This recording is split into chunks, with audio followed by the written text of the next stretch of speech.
दोस्तों, विश्व के संपूर्ण रूप देवी से ही प्रकट हैं। अखिल विश्व ही देवीमय है।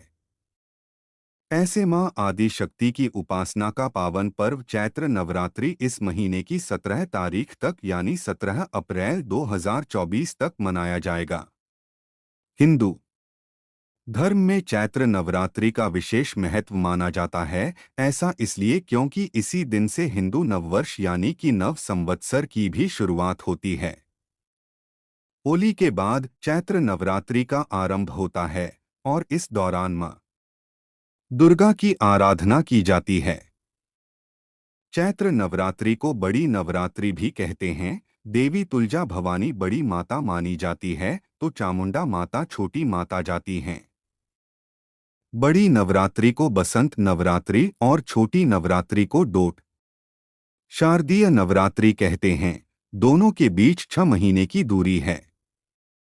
नवरात्र का मतलब है 9 विशेष रात्रियां। इस समय शक्ति के 9 रूपों की उपासना की जाती है क्योंकि रात्रि शब्द सिद्धि का प्रतीक माना जाता है और इन 9 दिनों में मां के 9 रूपों की विधि विधान से पूजा अर्चना करने से विशेष फलों की प्राप्ति होती है। मां जगदम्बे को प्रसन्न करने के लिए भक्त इन 9 दिनों में उपवास रखते हैं और विधि विधान से पूजा करते हैं। मां के विविध रूप भक्तों के लिए उत्पन्न परिस्थिति में करुणा के प्रतीक ही है। मान्यता है कि नवरात्रि में मां दुर्गा की सच्चे मन से आराधना की जाए तो जातक की सभी मनोकामनाएं पूरी होती हैं। हिंदू धर्म ग्रंथों में नवरात्रि व्रत रखने के कई लाभ और महत्व के बारे में बताया गया है। धार्मिक और वैज्ञानिक दृष्टिकोण से व्रत रखना मनुष्य के लिए बहुत फायदेमंद होता है। मां दुर्गा को सुख संपत्ति और धन की देवी माना जाता है। नवरात्रि व्रत की महिमा शास्त्रों में भी वर्णित है। नवरात्रि का व्रत रखने से माता रानी प्रसन्न होती हैं और अपने भक्तों को सुख समृद्धि का वरदान देती हैं। साथ ही नवरात्रि के 9 दिन व्रत रखने से तन मन और आत्मा की शुद्धि होती है। कहा जाता है कि जो भक्त नवरात्रि का व्रत रखते हैं उन्हें उत्तम लोक की प्राप्ति होती है। मां की कृपा प्राप्त होने से दुर्भाग्य भी सौभाग्य में परिवर्तित हो जाता है। मां अपने बच्चों की सभी गलतियां सभी पापों को क्षमा कर देती है, उन्हें मार्ग पर लाती है, दोहक कष्ट रहित जीवन प्रदान करती हैं। नवरात्रि के यह 9 दिन मां की कृपा प्राप्त करने के लिए सर्वश्रेष्ठ माने जाते हैं। इन दिनों थोड़े से प्रयास से ही आप माता रानी को प्रसन्न कर सकते हैं। आज के इस वीडियो में हम मां की कृपा प्राप्त करने का एक बहुत ही सरल और प्रभावशाली उपाय बताने वाले हैं। इस उपाय को करके आप अपने कष्ट मिटा सकते हैं, जीवन की बड़ी से बड़ी परेशानियां दूर कर सकते हैं, घर में सुख शांति और समृद्धि ला सकते हैं। इस उपाय से सदा सदा के लिए मां दुर्गा की कृपा आप पर बनी रहेगी। यह उपाय नवरात्रि के दौरान किसी भी दिन कर सकते हैं, लेकिन हो सके तो रोज 9 दिनों तक आप इस उपाय को श्रद्धा पूर्वक करें क्योंकि यह 9 दिन मां की कृपा प्राप्त करने के लिए सर्वश्रेष्ठ माने जाते हैं। इन दिनों में विशेष लाभ मिल सकते हैं।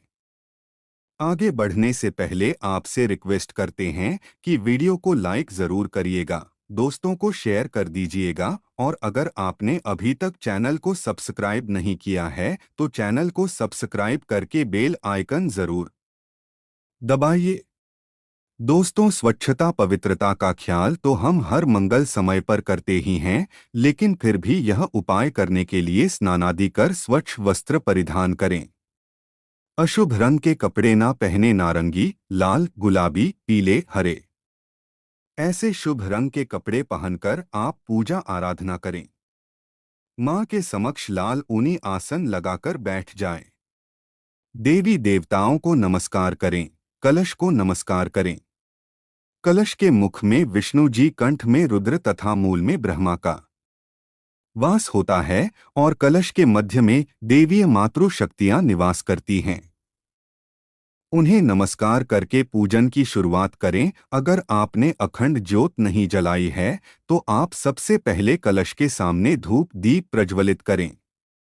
कलश पर कुमकुम से तिलक करें, फूल चढ़ाएं और साथ ही देवी माँ की भी पंचोपचार पूजा करें। उन्हें फल मिष्ठान का भोग लगाएं। अब आप एक थाली लेकर उसमें एक खाली दीपक रखें। इसमें बाती नहीं लगानी है, मिट्टी का, आटे का, धातु का कोई भी दीपक चलेगा। फिर एक कपूर का टकदा शुद्ध घी में डुबोकर फिर इस दीपक में रखें और जलाएं। इसके बाद आप 2 साबुत लौंग यानी अखंड और फूल वाली लौंग ले लौंग को भी घी में डुबोकर फिर उसे जलते हुए कपूर पर रख दें और फिर इस कपूर और लौंग की जलती हुई लौ से आप माँ के 9 रूपों की आरती उतारें।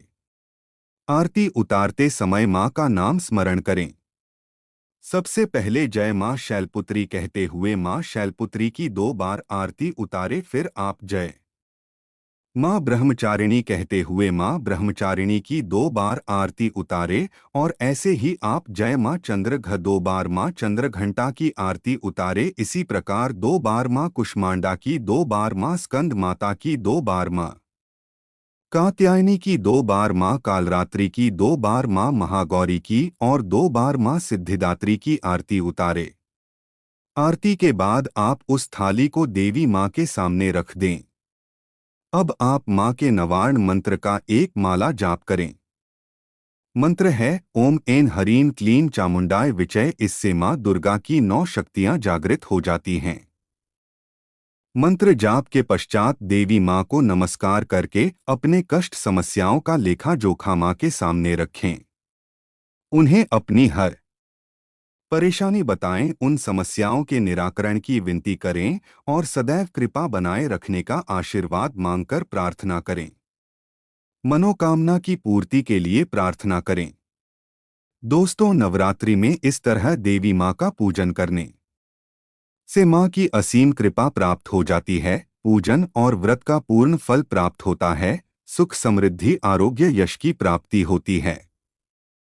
नवरात्रि के 9 दिनों में किसी भी दिन किसी भी समय आप यह उपाय कर सकते हैं।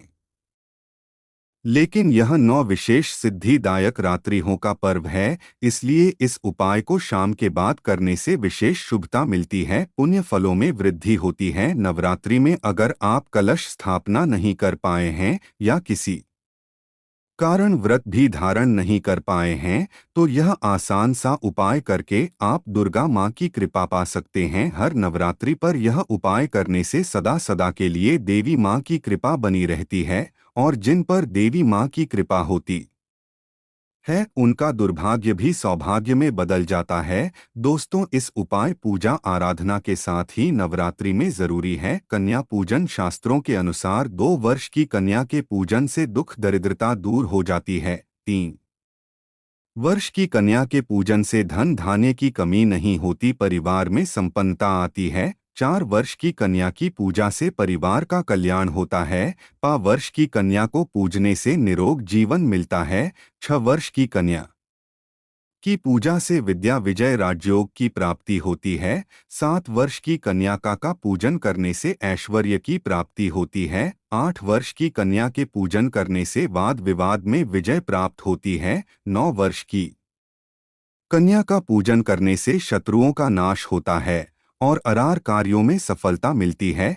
10 वर्ष की कन्या सुभद्रा कहलाती है। इसकी पूजा से भक्त की हर मनोकामना पूर्ण होती है। इसके अलावा नवरात्रि में सात्विकता अवश्य बरते। आप व्रत पूजा करें या ना करें, लेकिन मांस, मदिरा, लहसुन, प्याज इत्यादि से दूर रहे, क्लेश कलह से दूर रहे, ब्रह्मचर्य का पालन करें, बुरी आदतों को त्याग दें। साथ ही आप नवरात्रों में कन्या पूजन करें या ना करें, लेकिन आपको ऐसा संकल्प इन नवरात्रि में अवश्य लेना चाहिए कि आप समाज की कन्याओं और महिलाओं को हमेशा आदर भाव देंगे। शायद इस चैत्र नवरात्रि में माता को यही सबसे बड़ी भेंट हो सकती है। आज के लिए बस इतना ही दोस्तों। अगर माता रानी को सच्चे हृदय से चाहते हैं तो कमेंट में जय माता दी अवश्य लिख दें। दोस्तों, अगर आपको यह जानकारी पसंद आया है तो वीडियो को लाइक करिएगा, दोस्तों को शेयर ज़रूर करिएगा और चैनल को सब्सक्राइब करके बेल आइकन जरूर दबाइए। आपका दिन शुभ हो।